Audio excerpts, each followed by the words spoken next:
Some people spend their whole life chasing success and die never having truly connected. Others walk into a room, say nothing, and change everything. You see the real game of life? It isn't played in boardrooms. It's not measured by medals, money, or the noise you make. It's measured by hearts. Because the people who win the game of life don't win by force. They win by presence. They win by being the one person who saw you when the rest of the world passed you by. Win hearts, and you win everything. Miss them, and you lose even with the world in your hand. People do not remember the titles you held or the zeros in your account. They remember how you made them feel when the world forgot them. They remember the light in your eyes when they were drowning in darkness. We've become obsessed with being right, with winning, with climbing. But the summit is silent if you stand there alone, and yet we ignore this truth. Again and again. We chase approval, not connection. We seek applause, not understanding. We demand respect, but offer none. But the hearts you win along the way, those are your real currency, your legacy, your only wealth that matters. Abraham Lincoln knew this. In a world that spit venom, he spoke gently. When anger burned the air, he responded with humility, because he knew a drop of honey catches more flies than a gallon of gall. He didn't just want to win wars, he wanted to win men. Not with domination, but with dignity. Not with force, but with faith. Faith in the human heart. We forget this. Hearts are not conquered. They are earned. And to earn a heart, you must first learn how to listen. Not to reply, not to impress, but to understand.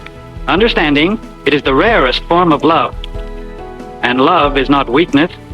It is not soft. It is not foolish. It is strength, restrained. It is power guided by purpose.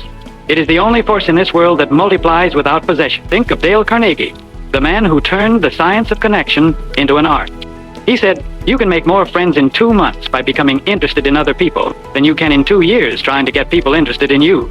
This is not manipulation, it's alignment with how we're wired. Because deep down, we are not logical creatures. We are emotional ones, searching for reflection. So why do we fail? Why do we still lose the game of life? Because we misunderstand what it takes to win. We think it's intelligence. We think it's hustle. We think it's dominance. But those are only tactics. Hearts are not tactical. Hearts beat for truth. Hearts respond to authenticity. Hearts rise for those who make them feel seen.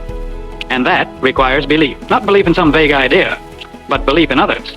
Belief in self. Belief in the connection between the two. Walt Disney didn't build an empire out of animation. He built it out of a belief that people, no matter how old, still wanted to feel wonder. He didn't sell movies. He sold magic. And magic, my friend, is just belief in disguise. But belief without clarity is just noise. You must see the path before you take it. You must know who you are before you know what to say. So ask yourself, not just what do I want, but who do I want to be for others? Because if your vision doesn't include the lives you'll touch, then it's not a vision. It's a vanity. Clarity means shedding the false armor, the arrogance, the pretense, the chase for status. It means stepping into your day, not asking, what do I gain, but what do I give? And yes, it will be hard. But hard is not your enemy. Hard is the forge. Hard is where steel is made. Henry Ford faced bankruptcy, betrayal, and ridicule. But he had clarity. A car for the people. Not the elite, not the powerful, everyone. That clarity won him not just a market, but a movement. You want to win hearts? Then stop shouting. Start showing. Start becoming. Become the one who lifts others when they have no reason to rise. Become the one who forgives when ego demands revenge. Become the one who listens when silence is all the other person can offer. Become the one who makes people feel safe to be themselves. That is the rarest gift. And the game of life is won not by the loudest, but by the most genuine. Because in the end, it's not about being known by millions. It's about being remembered by the few whose lives you changed. And that is how you win the game. By winning heart. Because what good is a crown if it sits on a head that forgot how to bow? What value is there in trophies, in titles, in triumphs, if every step toward them meant stepping over the souls of others? History does not remember the cold hands of empire. It remembers the warm hands that pulled people from the dirt. It remembers Gandhi, who met brutality with stillness. It remembers Nelson Mandela, who walked free, not with vengeance, but with vision. It remembers Mother Teresa, who gave more with her silence than others do with their speeches. Because the world does not crave noise. It craves meaning.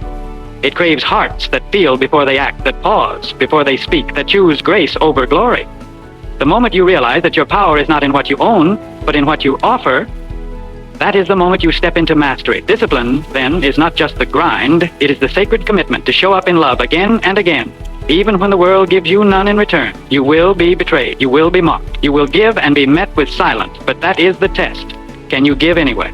Because true discipline is not about self-control for its own sake. It is about controlling the impact you leave behind. It is building character, brick by brick, in the shadows when no one is watching. It's not just showing up on the stage. It's sweeping the floor before the curtain rises. That's what separates the admired from the adored.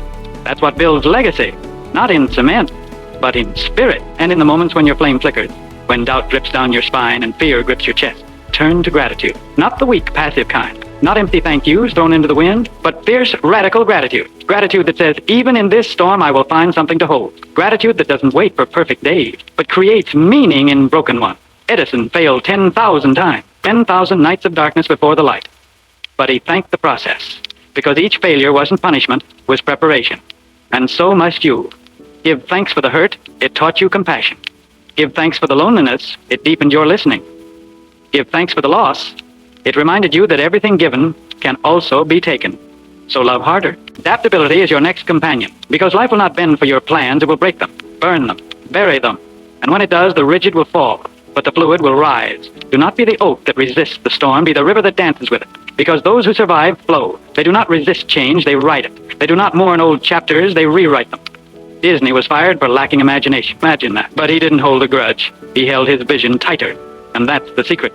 Your adaptability is not the absence of identity. It is the expression of deeper identity. It says, I know who I am, so I can shift how I move without ever changing why I move. And when the winds howl, when the walls crack, when everything you built trembles beneath your feet, resilience will carry you. But let me tell you something the world forgets. Resilience is not just about getting back up. It's about how you rise. Do you rise bitter or better? Do you rise alone or do you lift someone else with you? Lincoln lost election, faced public humiliation, watched a nation tear itself in two, and still, he rose. Not as a conqueror, but as a healer. Because resilience is not just about strength, it is about softness that survives. It is knowing that the cracks in your soul are not flaws, they are doorways. And every time you walk through one, you become someone new, someone wiser, someone braver, someone truer. So learn not to impress, but to grow, not to argue, but to understand, not to win debates, but to win hearts. Learning is not reserved for schools or scholars. It is reserved for the humble, for the curious, for the ones who kneel before the unknown and say, teach me. Because the wisest people do not have all the answers, they have better questions. They know that every person, every moment, every heartbreak, and every handshake has something to teach you, if you're willing to listen. And that is the secret we keep overlooking. The real classroom is life itself. It teaches you through contradiction. It trains you through chaos. It shapes you through strangers, but only if you're present enough to pay attention. You don't need more degrees. You need more awareness. You need more silence between your thoughts. You need more humility when you speak, because the moment you believe you've arrived, you stop evolving. And anything that stops evolving starts dying, so keep learning. Not out of fear of being behind, but out of love for what's ahead. Not to compete, but to contribute. The curious will always outlast the clever, because while the clever are proving, the curious are improving. And what is all this for? What is the point of all this learning, resilience, discipline, belief, and clarity? Purpose. Without purpose, everything else collapses. Purpose is the string that ties every other thread together. Without it, your strength becomes aggression, your intelligence becomes arrogance, your success becomes emptiness. Purpose is not a destination, it is a direction. It is the reason you choose discomfort when comfort is easier. It is the reason you speak when silence is safer. It is the reason you love even when you're hurting. You don't find purpose, you build it, by doing difficult things that matter.